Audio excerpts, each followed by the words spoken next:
All right, well, good afternoon, everybody, and thank you for being here this afternoon. We have the pleasure of hearing from Dr. Crosby, who's going to talk to us about affect, belonging, and composition, the ABCs of supporting the undergraduate writer. And just a reminder, if you want to activate live captioning, you can select show captioning, which should appear on the bottom of the Zoom window. And then feel free to put questions in the chat as we go along. And without further ado, I will let Dr. Crosby enlighten us. Okay. Hi, everyone. I'm going to attempt to share my screen, which perennially we'll see whenever I do an official presentation, seems to not necessarily work. Are you all able to see the screen? Louise, anyone want to sort of nod? I'm going to see. So I could see your background, your Hold screen. on. I'm going to make this a little bigger. Are we good? Does that give Yes, us? Yeah, perfect. Perfect. Anyway, everyone, let me put this on to view. And as Louise said, I'm happy to take questions along the way. My name is Kathleen Crosby. I come from a background of teaching English, and I really want to make this an open space for us to talk through. I began my career teaching high school English up in New York, and so the idea of talking about writing and supporting writing, as well as supporting tutors and academic support staff, is just key to what I do. Following that, I taught at Hofstra University as an adjunct there in their writing program. And I taught a co-requisite class for students. It wasn't quite basic writing, it was just regular composition one, but it modeled for those students who perhaps their SAT scores didn't match up with their academic grade performance. And so I've been in this space for a while. I came down to Carolina where I did my PhD in English, where I taught a ton of writing classes at the University of North Carolina at Chapel Hill, but also taught at North Carolina Central and HBCU in Durham, as well as a rural university over in the state of North Carolina as well. So I bring a good variety of experiences in terms of what writing looks like. My work currently at UNC as a learning specialist means I work straight on with students who are in other people's classrooms, as well as my teaching at Elon University means I'm teaching my own classrooms. So I've built this out to talk about, yes, affect, belonging, and composition. And at the end, I sort of left the composition part open. So you can talk maybe about what you see with your student writers and the ways in which maybe I can help bridge some gaps for that. So I'd appreciate any sort of questions along the way or thoughts at the end that can help us think through how do we support writers. But I wanted to begin with just sort of the description that you all saw on the website in terms of what is our overall purpose today. And I think my overall purpose is always thinking about how do we make students belong? How do we help them belong to universities as well into the smaller spaces they might find themselves in? And what are those sort of like active ways that we can construct them? And so I'm looking at that both sort of globally as well as sort of really hands-on and granularly. How can we talk about it writ large, but then actually how can we do it in the everyday work that we, as well as our staff does? And so I want to give us some sort of background in talking about inclusive and student-centered purposes. I want to talk about like what affect and composition and belonging sort of matters. And hopefully we can get some strategies to support the writer. I wanted to focus more on the basic writer, the struggling writer, the writer who might find themselves in an English 100, an English 1000 space, or perhaps in your university's composition requirements, or just in a writing class overall, and the ways in which we can help students begin to define themselves and see themselves as a writer. Oh, Yolanda, thanks for the shout out telling me you were from Central. It's absolutely my favorite and most meaningful life-changing experience to be at Central. Thank you. So appreciate it. Hold on, y'all. So hopefully I've set up with learning outcomes. I always want to think about where we're going to go. And so hopefully what we'll do today is talk about the different parts that affect student belonging. And I really believe, as much scholarship does, that those first steps to belonging can help contribute to the ways in which students feel that they can succeed, the ways that they can achieve, the way that they can persist, and the way that we can retain them and move them to graduation. I also, simply because of my academic background, I want to talk about what those sort of practices look like in terms of classrooms and what do we mean when we include students, and hopefully think about ways in which we can support our student writers, both emotionally, effectively, as well as cognitively, as we watch them grow and become who they are meant to sort of be. And so I'm sure you've all heard a lot of talk about belonging. I think particularly since COVID in 2020 and following, we've seen a ton of information that talks about the way in which belonging matters, is considered, has changed, and the like. And I think if we even go back to sort of thinking about belonging pre-COVID, that many of us in higher education would say that feeling connected to a university, to your major, to a group of your classmates, cohorts, and your teams, for those of you who in athletic academic support, is a space that allows you to feel connected and that provides structures that allows you to succeed in academic spaces as well. And so it is linked to achievement, retention, and persistence. And the ways in which we see it is primarily through the way in which you associate with your college, and how that can be varies. It can be whether you see yourself connected to a classroom, to a professor, to a mentor, to an academic support person, to your academic advisor, to your team, to your roommate, and beyond. It also looks at the ways in which belonging perhaps is, the word escapes me in the moment, or at least the word I want escapes me in the moment. How belonging also takes into consideration your identity and the ways in which those manifest themselves in your daily life and on the campus. To be a first-generation student, we know also has impacts in terms of belonging and the like. Following COVID, whether it was the Chronicle of Higher Education or World News Tonight or a ton of scholarship articles, students felt were less likely to see themselves, as connected to their universities, whether that was just in terms of feeling like they wanted to attend in person, whether it was sitting with a cohort of people they didn't know. And I don't know if you've experienced it in the academic support spaces you are, but sort of like less likely to sort of engage in places beyond that were what was required. And so there's tons of research that continues to look at the ways in which students are less likely to see themselves connected to universities in a way that manifests itself, whether through mental health outcomes, whether through academic achievement outcomes, and the like. And for any of you who work in athletic academic support and know all the changes that are going across our landscape, from the transfer portal 2 years ago, right, and the way in which NIL and the impending House settlement, we know that our landscape has changed, and our considerations of belonging, which once maybe focused on our first-year student and their acclimation to the university, has asked us to think about what it means to support students as they transfer into our institutions in January after a first semester, after a year somewhere else, or once they are at their third university of belonging. And for them too, it is challenging. What does it mean to belong to a team? How do you build that sense of team? How do you even begin to consider which is your university should you decide to go back and finish after you've played professionally? And so I think all of us, whether we are student athletes, whether we're coaches, whether we are support staff, this is the biggest question we're probably wrestling with, or that we still need to have research forthcoming, hence my blank, no parentheses on the last one.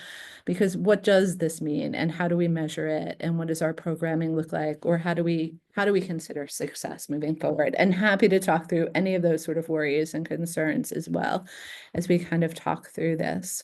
As I kind of click us through, hopefully, our next slide. Complicated belonging, I think the one thing we have to think about is belonging somewhere enough? And scholars would say absolutely not. It's not just sort of a matter of belonging, but it's also a matter of mattering. And way back in 1981, Rosenberg and McCullough made that distinction for us. It's one thing to just belong, right? To get hired, to join the team, to enroll and matriculate. And you can belong to that and wear the jersey or wear the t-shirt. But Do you feel as if you matter? And so when they defined it, Rosenberg and McCullough looked at the ways in which we look at, hey, I matter if someone depends on me. Like, I matter if someone regards me as important, and I matter if someone is paying attention to me, and I'm aware of that. And so I think as we interact with our students in our everyday spaces, in our writing support spaces, in our classroom spaces, or even as we just walk down like a hallway or across campus, our students are always sort of cognizant and sort of reading the room and reading those effective behaviors that we do and sort of thinking about, hey, am I here in this space? Am I connected? And I think that sort of perhaps intensifies the work that we are called to do. Sorry, y'all, as I kind of, sometimes my screen gets short. I think a lot of what we hear and what we read and what's talked about in higher ed platforms is always about how can a university, like writ large, bring a sense of belonging, and how can faculty create belonging within their classroom, whether it's through their syllabus design or their assignments or in the way in which they're doing about inclusive practices. But I think so much less attention is paid to the ways in which our academic support spaces are charged to do the same, and the ways in which we do it within smaller cohorted areas are mattered. And as such, our academic support spaces function as third spaces. They're not quite classrooms. They're not quite you as the individual, but it's that space in between where you're like learning the skills, the behaviors that are going to help you figure out those spaces on campus and feel more confident doing so. So I would ask us to think, and we can just do me talking through it, or if anyone wants to sort of jump in and share, that's certainly welcome as well. The ways in which the programming we do across the board contribute to sites of belonging and mattering for our students. There's a ton of scholarship out there about the way in which, whether it's a first-year student, a transfer student, or any of us, what holds us and keeps us with a sense of belonging and retention to a university is mentorship, is finding someone on campus who we connect to and relate to, that village that helps us to succeed. And we think about the ways in which we, perhaps as staff and professionals, connect to students, but there's also those peer-to-peer moments that might happen, yes, like just sort of casually, or yes, within team space, but can also happen if you do peer tutoring on your campus, the ways in which a junior or senior might serve as a peer mentor to that student while they're tutoring the subject matter. We know, and I'm sure you all are certainly aware, that our academic programming, from orientation to bridge programming to transition programming, are key to ways in which belonging and mattering become centered. And again, as we think about the new space that we are in and the way in which we support that, it's something for us to consciously create in terms of programming, the ways in which we do it in the moment and those couple of days that we have set across our couple of days we have set, as well as across the semester.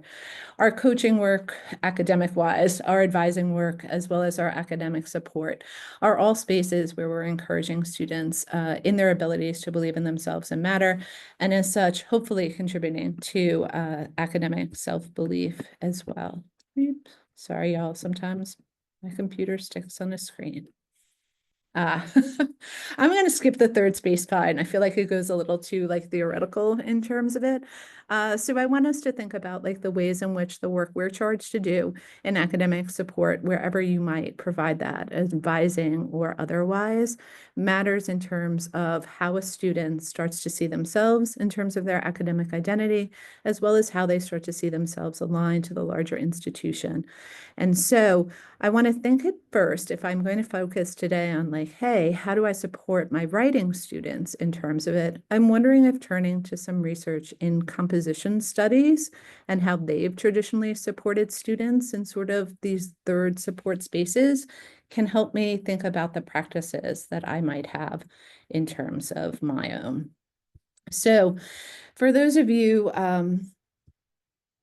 who might be familiar with the design of like various iterations of writing classes, sometimes writing classes are supported by what has traditionally been known as like a writing studio, which is sometimes if you're English composition class has a co-requisite model, then maybe your students are not just enrolled in their English 100, their English 105, their English 110, but they're also set up in another class in terms of that's a writing studio. Those spaces have traditionally been sort of a little more, I don't want to call it lax, but in some ways, in terms of it, it's lax, in that it does not necessarily like follow its own curriculum per se, but works to support the curriculum of the major class. And in terms of that, writing studios traditionally have been seen as a space where the writers as well as the instructors can deviate perhaps from classroom expectations and can encourage thoughts about critical thinking, about the choices that students are making as writers, as well as who are they becoming in terms of people. And I think one sort of basic model that we take away from that writing studio model is that it's a place where multiple people are working simultaneously and where they are being offered guidance from, yes, their tutors, their coordinators, their learning specialists, and otherwise. And so I guess in thinking about the writing studio model, I ask us to think about the ways in which we support our students, whether that is through your own writing center embedded in your office, whether it's a writing tutor and core that you've trained, or whether it's you yourself who is providing support to your undergraduate writers. But in what way are you creating a space in which, so let's start, I'm almost going to start backwards on my list. Sorry, everyone. Where students can be working and asking for guidance from you or for others. In what way is writing sort of like capitalized as a space for multiple people to sort of see themselves as writers, as well as it a place for them to sort of gain confidence about who they are as writers and what they're doing, and not necessarily sort of feel perhaps the stress, the strain, the lack of belonging that sometimes a sort of classroom structure might employ. Sorry, as you can tell, this is one of the moments where the screen fades, so I'm sliding back. When we talk about supporting our writers, and particularly writers who are struggling writers or underprepared writers or basic writers, that research goes way, way back. It goes back to the 1970s, and it goes back to a woman named Mina Shaughnessy, who is doing work out of CUNY system in New York and was looking at how open enrollment affected enrollment in writing composition classes. When we talk about basic writing now, and you might be experiencing this on your campus, a whole ton of other issues evolve. We're talking about anti-racist writing practices and the way in which we're letting students express in their own language. We're talking about how language is a social construct of related to like identity formation. We're talking about the ways in which we place students in basic writing requirements, with the perhaps removal on some campuses of standardized test scores post-COVID, then maybe your campus has moved to a self-directed placement model in which students can opt in or not. Maybe you are working alongside campus partners to determine which students might go into a more basic or developmental writing class. Or maybe there's talk about removing basic writing, developmental writing on your campus and what we call this sort of non-remediation movement or model. And you might see sort of like hesitant in terms of, well, you might be removing those classes, but you're not removing the need that my writers might have, or some of my writers might have in terms of academic support. So please know if you find yourself in that current position on your campus, that you're not alone, that is something that's sort of happening like nationwide in how we're sort of talking about and sort of removing barriers, expectations, and sort of hegemonic structures about what we think writing should look like, and instead sort of starting where writing begins. Listen, I don't have to be a basic writer. I can just be a writer. And I can sort of feel qualms about myself as a writer and how I belong in multiple ways.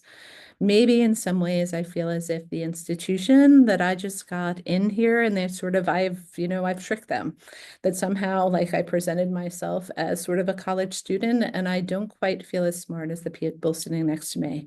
Maybe I have some degree of imposter syndrome and maybe that stems from the university level on.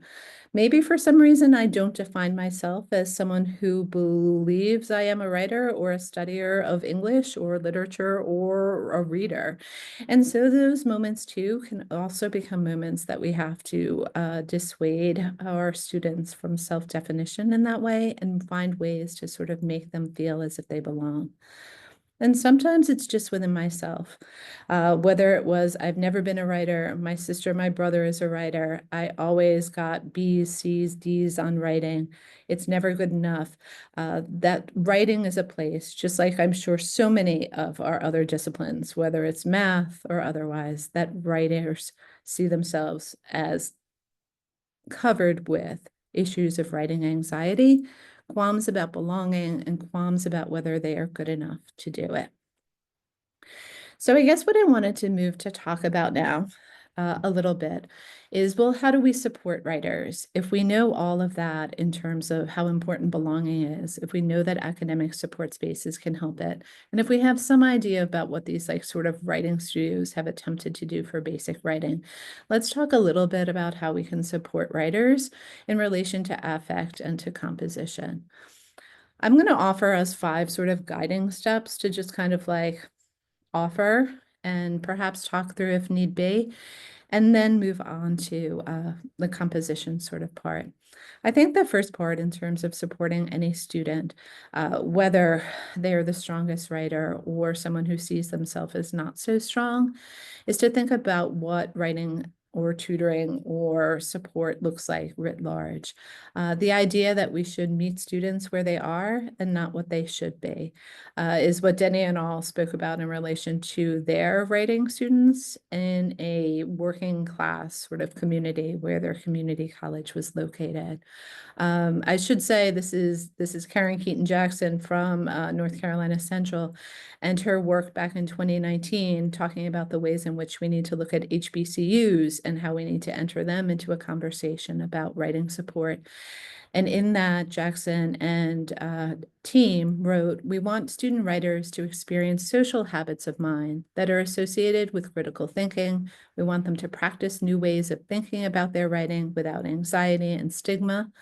We want them to like step forward and ask for feedback, and just to increase their confidence and their ability to write and learn." And so I almost look at that like second quote there and think like that perhaps is the biggest guidance we can offer in terms of how do we support writers just overall, and what way can we encourage people to be okay with asking for help? In what way can we make them feel more confident? And sometimes that's just as simple as affirmation. And sometimes it's about teaching sort of strategies on the way through. But I think recognizing who your students are and going to support them are the first step to helping them feel as if A, they belong. They belong in the space that you're in, but they also belong to this academic space called the university, and they can figure out the sort of pathways through. I think the next thing that becomes important, I opened the last part up here for a question, is to think about empathy. Because I'd say the biggest part that can help you and perhaps your tutoring core is to recognize the sort of like processes that go into being a tutor and being a student who's being asked to tutor. What are sort of like the emotional as well as the intellectual parts that go into both? And I think at the most basic level, to be a tutor or to be one of us as a staff member asks us to see the students in front of us and who they are and where they're coming from. And it requires us to sort of like imagine who that other person is, what they're thinking, and how they express themselves. Sometimes what we sort of encourage our tutors to do in sort of the step forward is to encourage them to go and sign up for a tutoring session somewhere on campus, whether it's you go to the writing center, the learning center, whether you go to office hours with your professor. What is that moment where you can sort of embody the experience of asking for help? And that's sort of the first moment where you perhaps begin to see the vulnerability that takes, the sort of need it might ask you to form questions and articulate what's so clear in your head, but is not so clear on your paper. And so in that way, I think sort of asking us to sort of like ask our tutors to kind of imagine and see someone else and where they're coming from is important. If we want to place this within a framework of social justice, then we absolutely can say our work with someone else as we sort of help them through the processes of critical thinking, critical writing, and more importantly, just seeing who they are and how they're coming to the table with us is an act of social justice.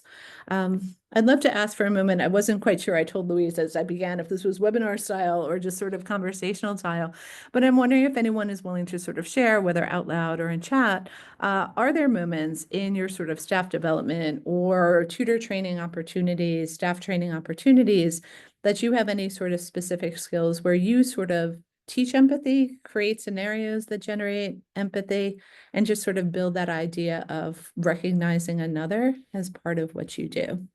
And if anyone wants to, we'll certainly take.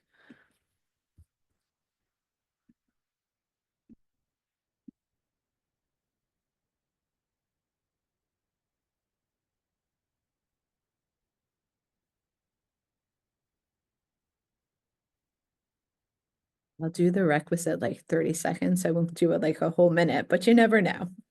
Someone could be typing.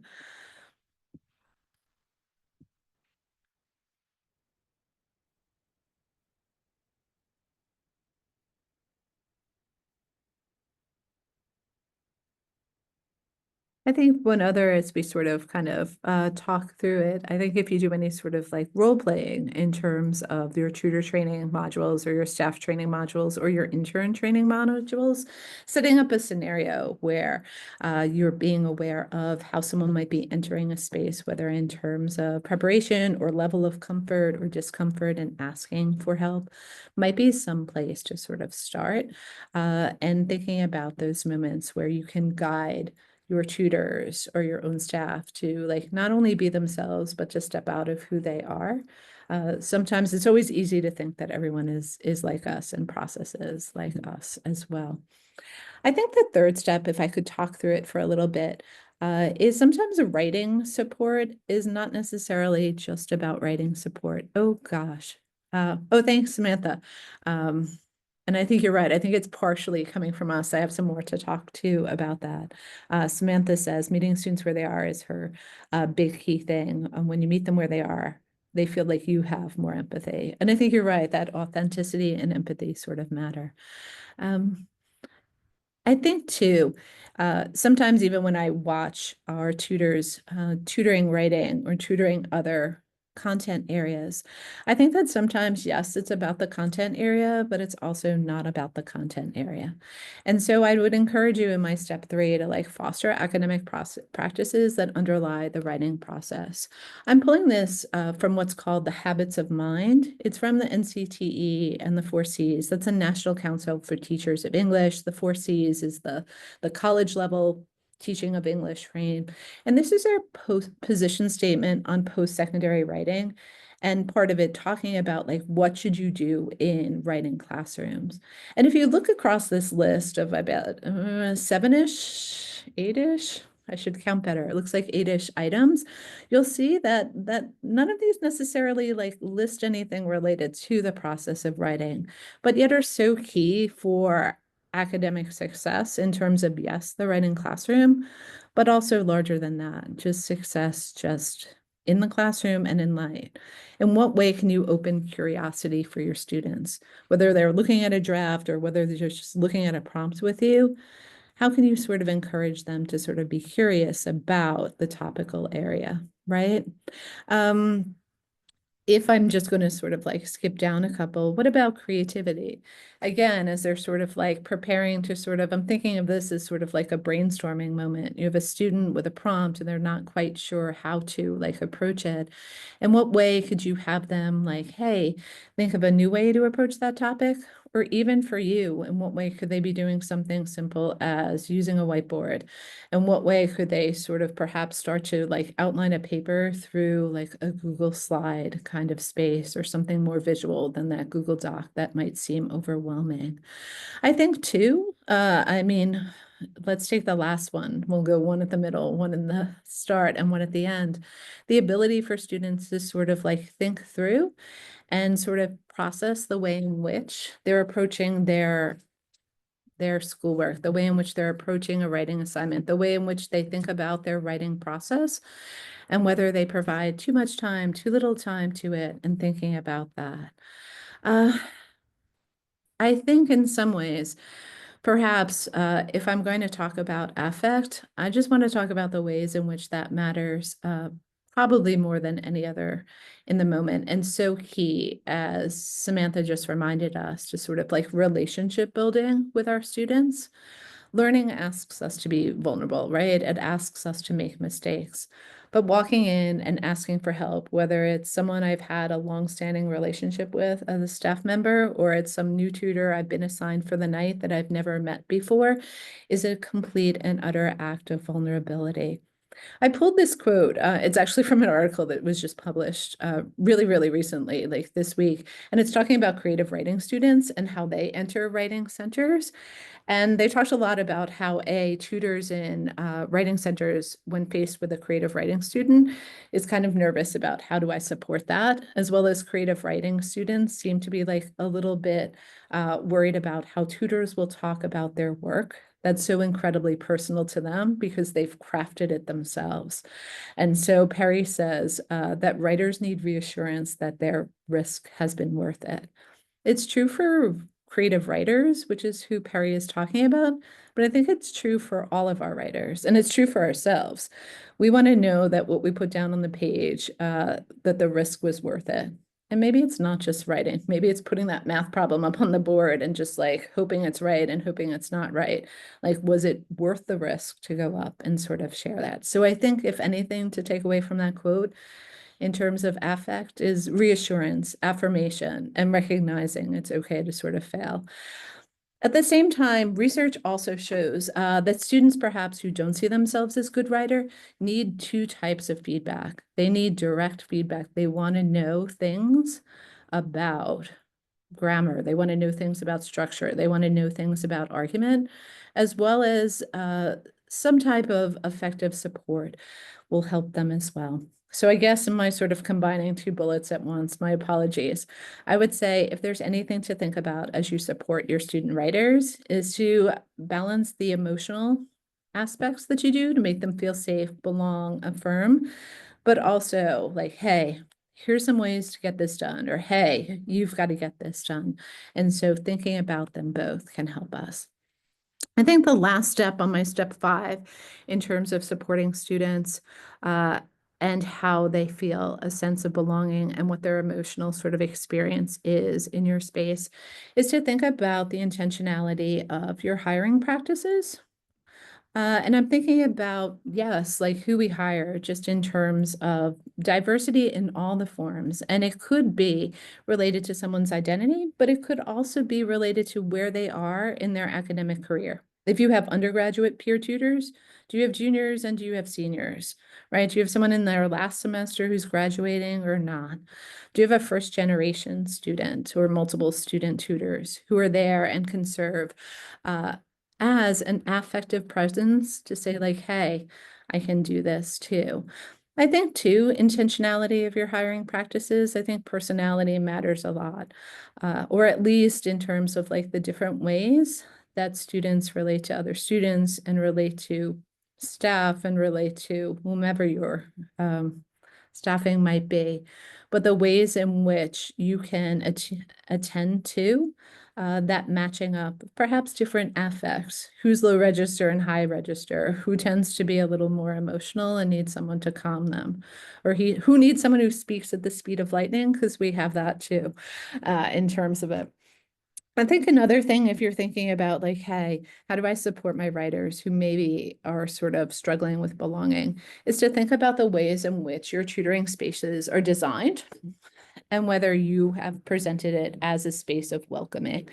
Oftentimes, basic writing classrooms, or at least are sort of seen as like othering, if you will, in terms of, oh, we offer a limited amount of those sections, or, oh, those are the students who struggle with writing.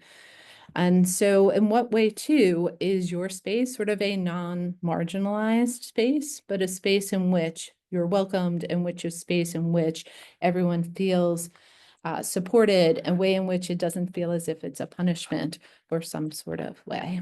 I think too, I was talking just this week, after doing a tutor observation about a student who could really sort of match, sort of the students with whom, this particular tutor was tutoring.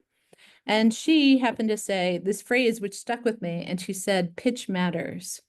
And I'm thinking about the way in which, like, again, that we sort of like interact with our students and the ways in which our students interact with us, and sort of recognizing that that one size, one template, here's our goal, here's our achievement, now work, now do this, doesn't always matter for everyone, nor does the tone of our voices, right? And so in what way, who do I need to be more bubbly with? Who do I need to be a little low key with? Who can I be a little sarcastic with? And who can I not? You may not be teaching your tutors to be sarcastic. Sorry, y'all. But thinking about the ways in which personalities match, or the ways in which you can build trainings that help your tutors recognize that the individual is important, and individualizing your approach will sometimes lead to a more productive session, or at least more productive student learning outcomes when a student feels as if they are supported in that. Y'all, as I sort of end that slide with the step 5 on it, I wanted to talk about supporting your writers and supporting them in terms of the writing process. And I think, Louise, I'm sort of in good time. I toyed with the idea of like, hey, here's some strategies for doing this, this, and this. But I kind of wanted to open it up and just sort of say and offer me as well as all of you as resources in terms of what are we seeing in terms of writing support, whether it's with students, whether it's with your writing tutors, or whether it's with you yourself, and sort of thinking about, hey, this is what I'm seeing with my students, and love if we could share some strategies. We'll see if it works, Louise. I'm going to open it up for sort of questions, and feel free to put them in chat or to unmute.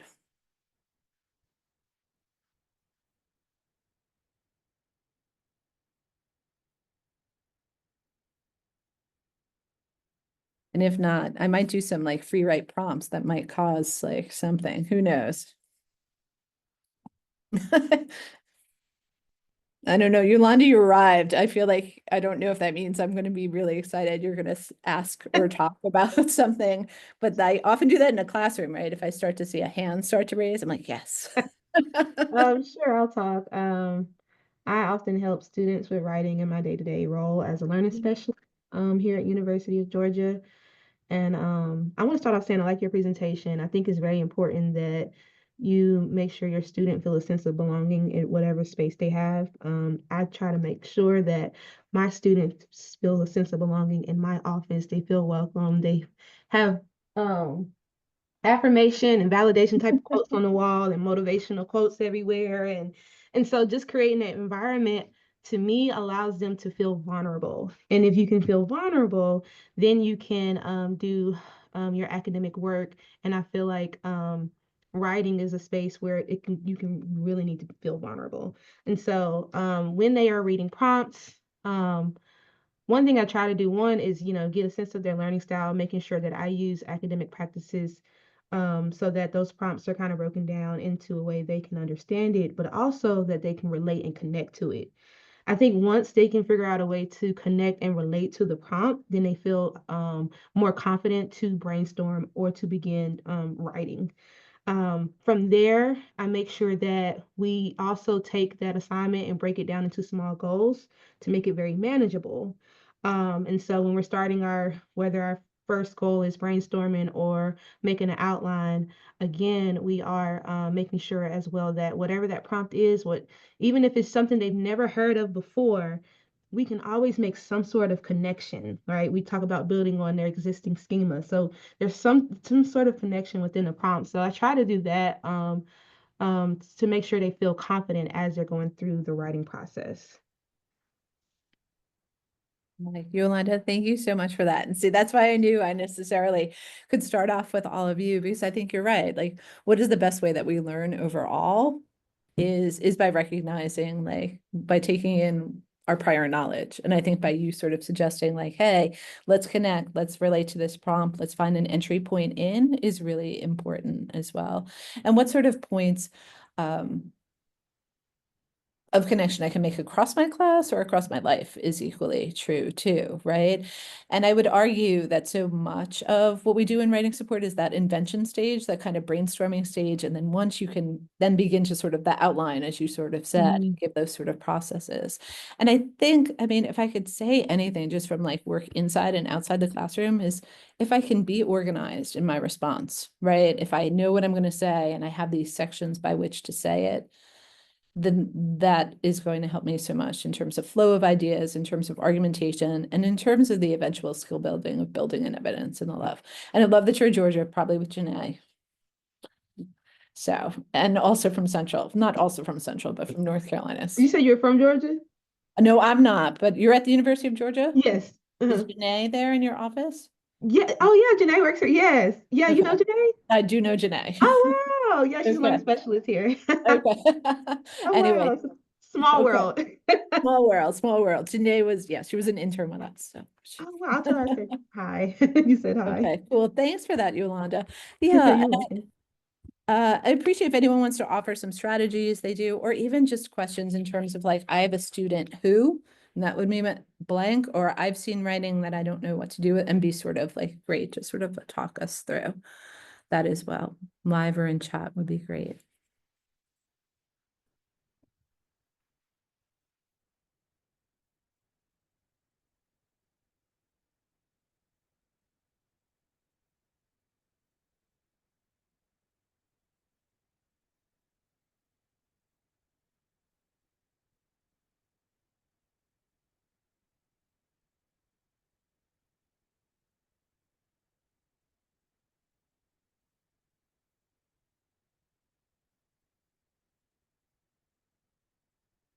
I'm like, all right. In the absence of that, I can give a couple of maybe like follow-up things that Yolanda sort of made me think about as we're thinking about that early stage of, hey, I'm trying to figure out my idea and I'm not quite sure what it looks like, if you will.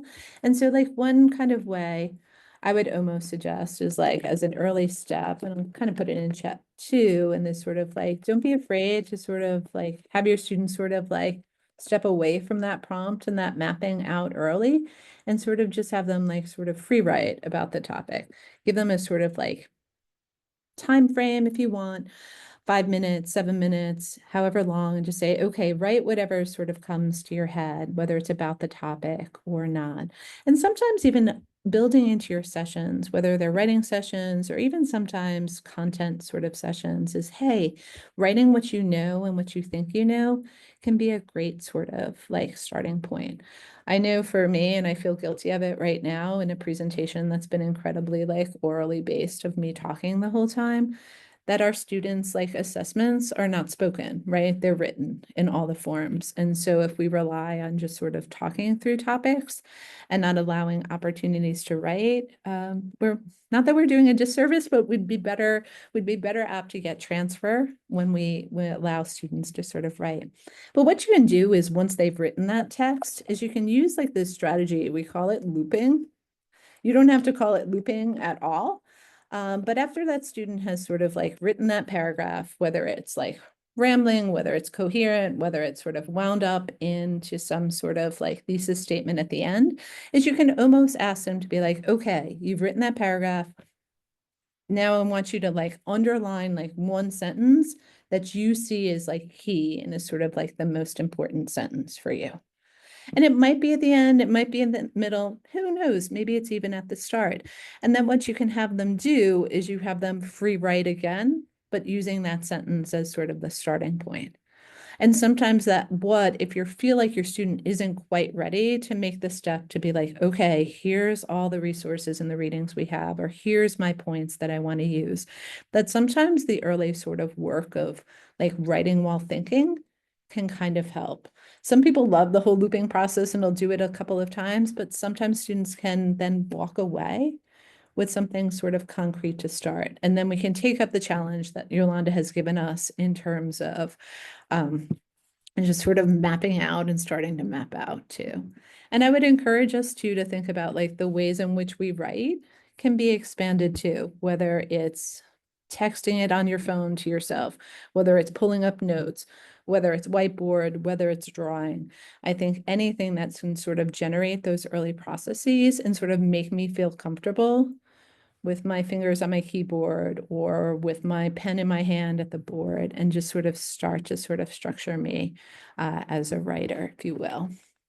I think we have about like 5-ish more minutes. And I'm wondering if anyone else has like a question, unless Louise, you're supposed to say that. Or Oh, consideration. no, you're good. You're in the driver's seat, so you're more than welcome to ask for questions. Okay, thanks, Louise, for us.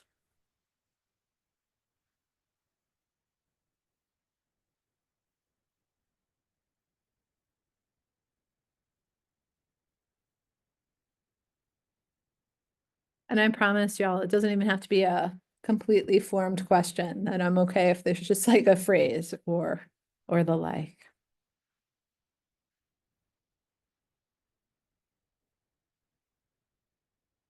Or at the same level, I can be thankful because I somehow imagined I would have to talk about AI too and composition. And so I know, so if no one has, I'm grateful for that sort of piece.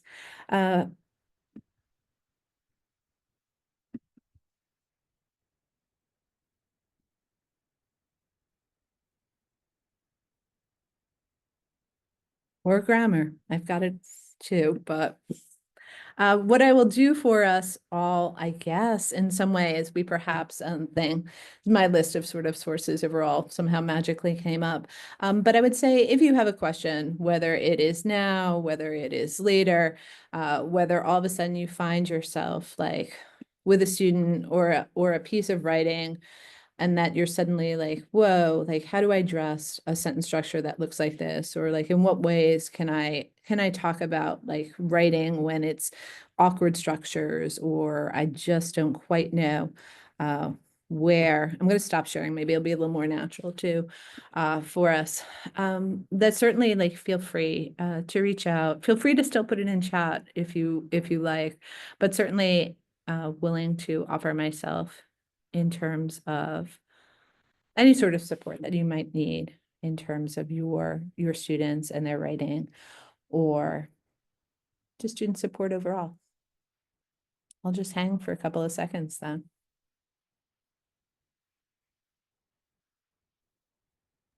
Well, I don't know if you did any research on or kind of use sentence starters within like your instruction in the past years that you've been an instructor.